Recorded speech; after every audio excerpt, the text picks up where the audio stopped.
Bah écoutez les gars, je crois que je suis prêt pour dimanche. Bon, petit format un peu particulier, spécial. Après, je suis pas persuadé qu'il y en ait bien d'autres. Après, n'hésitez pas à vous abonner et à me dire dans les commentaires si vous faites pareil que moi ou si encore une fois je me suis pris comme une chèvre.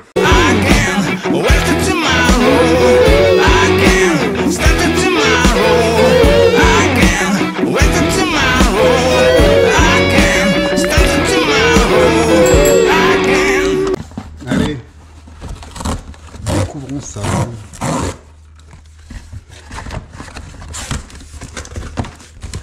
Vous l'avez vu, la semaine dernière, j'ai percé mon Maxxis. Du coup, recommandé 2 pneus un petit peu dans l'urgence.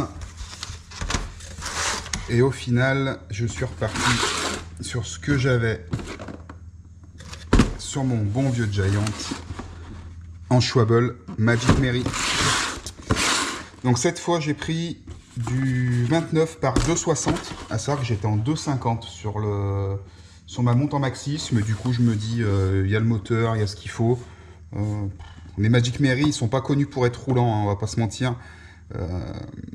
C'est souvent intraînable, mais bon là en élec, je pense qu'on peut se permettre de favoriser le grip et la tenue plutôt que l'optimisation du pédalage quoi.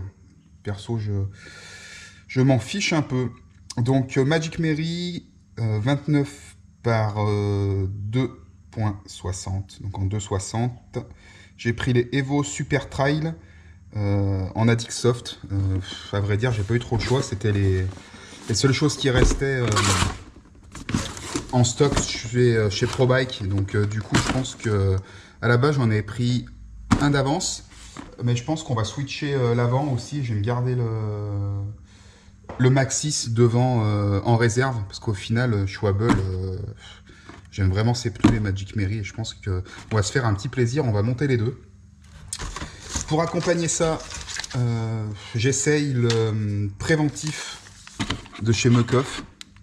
Donc je le connais pas du tout, je sais pas du tout ce que ça vaut, du coup on va tester. 140 ml, je pense que je devrais en avoir assez, enfin du moins j'espère.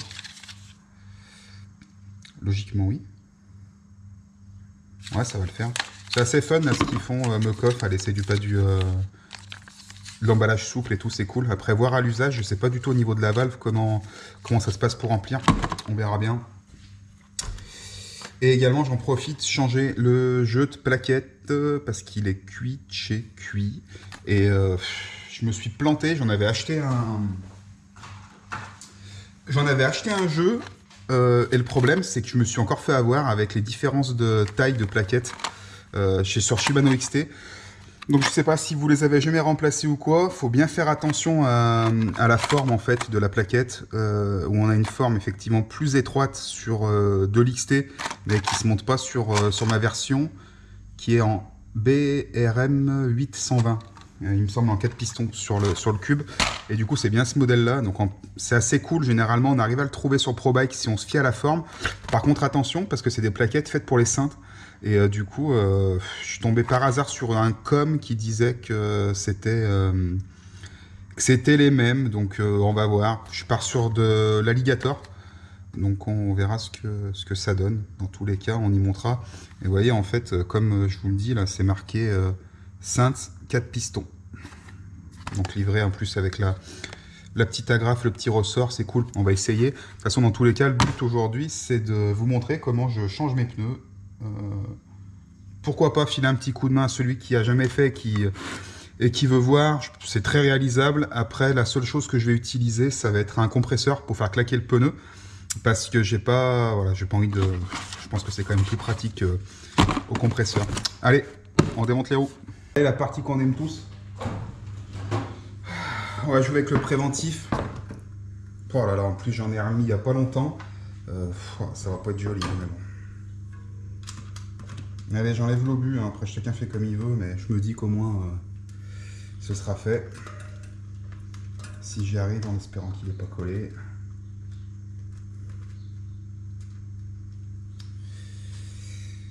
Hop, surtout. On le perd pas. Et on y va, en espérant qu'elle soit pas trop collée. Ah, je jouais avec le préventif, mais ça me... C'est horrible. Ça a l'air d'aller là. Les flancs les flancs ont l'air carrément souples. Ça devrait le faire. On va essayer de pas en foutre de partout. Là. Ouais, non, ça va. Hein.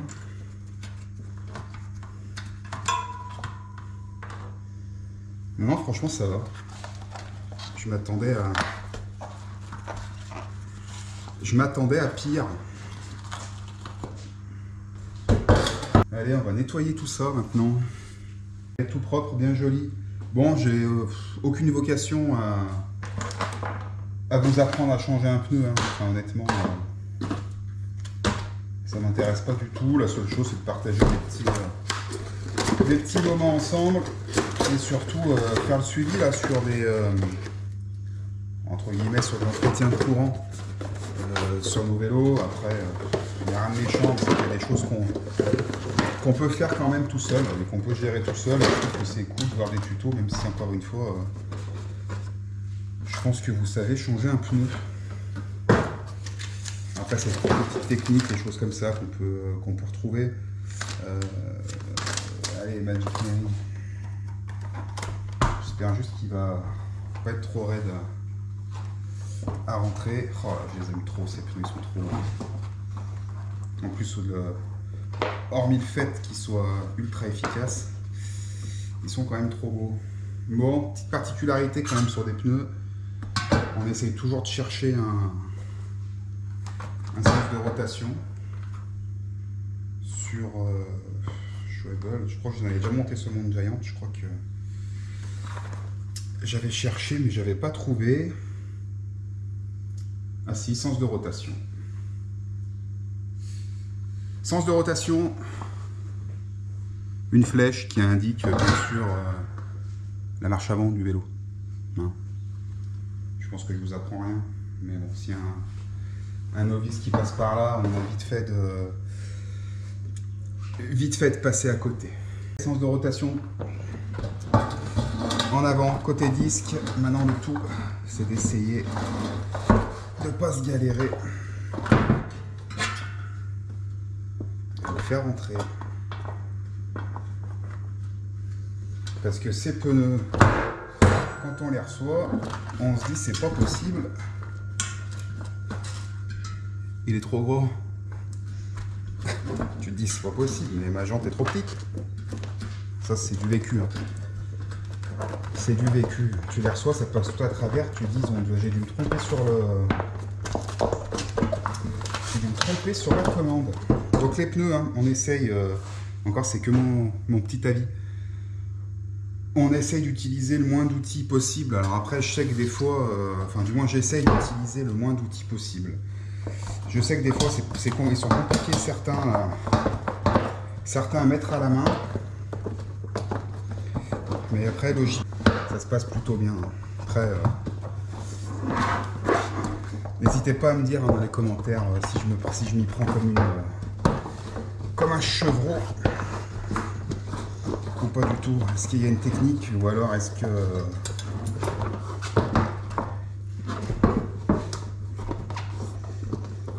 ce qu'on cherche c'est du résultat, ou est-ce que c'est de la beauté d'exécution.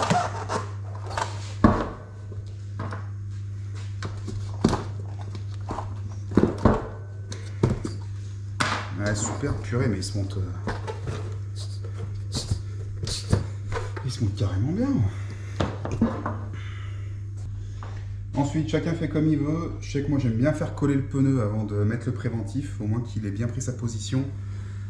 Pour le compresseur, j'utilise un petit tuyau de dépression, petit tuyau de lave-glace, ou alors vous savez les petites rallonges qui sont fournies avec les tubes de préventif, que je viens glisser gentiment au bout d'une soufflette. Et ensuite, dans la valve,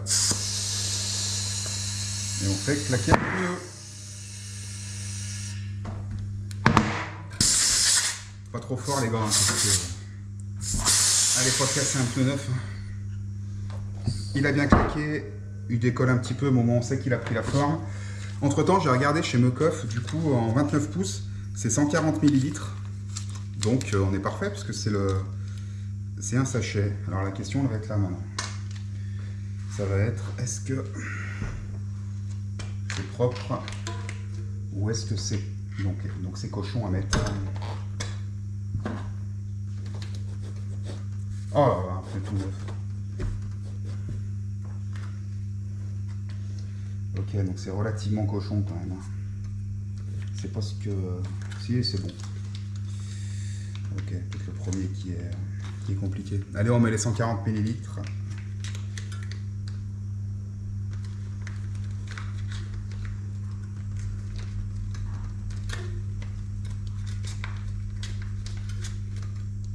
Ah, c'est pas mal. C'est pas mal. Et c'est écolo. Allez, on gonfle. Il va claquer. Attention au doigt.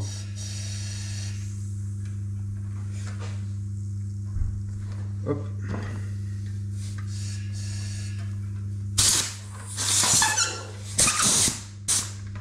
Alors là, il faut faire vite parce que ce qui est compliqué des fois, c'est qu'entre le moment où tu gonfles et tu remets l'obus, eh ben, le risque c'est que tu arrives à redécoller ton pneu. Et c'est pas cool quoi, parce qu'il faut tout recommencer. Il sent super bon le produit. On resserre tout. On remet le bouchon.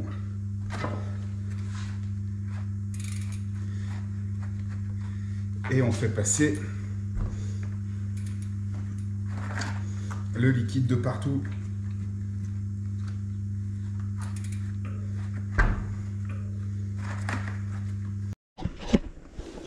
Allez, tant qu'on est là, on va se faire les plaquettes.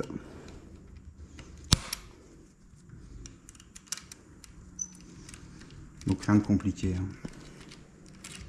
Enfin, normalement. On enlève la vis. On enlève la graffe.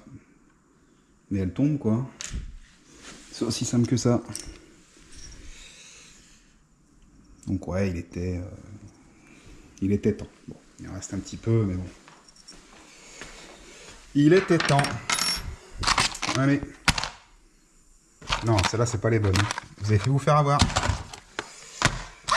C'est celle-ci. Dans le sachet, nous trouvons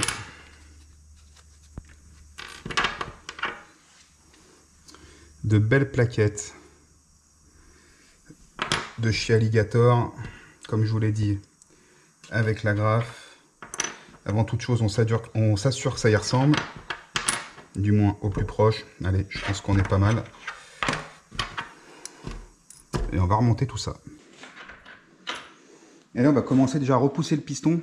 C'est quelque chose qui est important, parce que vu que ta plaquette s'est affinée, forcément, tu as freiné. Donc ta plaquette, elle est toute fine. Donc ton piston est forcément plus sorti. Donc l'idée, c'est de repousser ce piston, au final, au même titre que si tu étais sur ta voiture et tes étriers de frein et tes plaquettes de frein. Au final, c'est identique. Parce que forcément, tes pistons, lui, le but, c'est d'avoir un rattrapage, si tu veux, au niveau de ton liquide et de ta commande. Ce qui fait que tu n'as pas besoin de rattraper en permanence ton usure de plaquettes. Donc du coup, ton piston s'ouvre en fait pour éviter, pour rattraper ta course en permanence. Une fois ton piston, enfin tes pistons bien rentrés, tu glisses ton jeu de plaquettes. Tu t'assures quand même que tes petites agrafes les maintiennent bien. Tu remets ta vis. Hop. Et voilà. Et bien sûr, j'ai pas la clé Allen. Tu resserres ton jeu de plaquettes, ta petite vis. Tu regardes que tout tient bien, tu t'assures que ta petite agrafe est bien mise. Et tu as fini. Allez, c'est tout bon, hein, les deux sont mis. Hein. Donc on va voir si ça change quelque chose, le passage en 260. Allez, on fait tourner, faire bouger le préventif. Et ça qui se met de partout. En même temps, petit contrôle de la garde de frein vu que c'est tout neuf. Oh, déjà ça me plaît bien parce que ça a quasiment pas bougé ou très peu. Donc il n'y aura pas besoin de faire une purge parce que je l'avais faite il n'y a pas longtemps. Bon bah écoutez les gars, je crois que je suis prêt pour dimanche. Bon, petit format un peu particulier, spécial. Après, je suis pas persuadé qu'il y en ait bien d'autres. Après, n'hésitez pas à vous abonner et à me dire dans les commentaires si vous faites pareil que moi. Ou si encore une fois, je me suis pris comme une chèvre. Allez.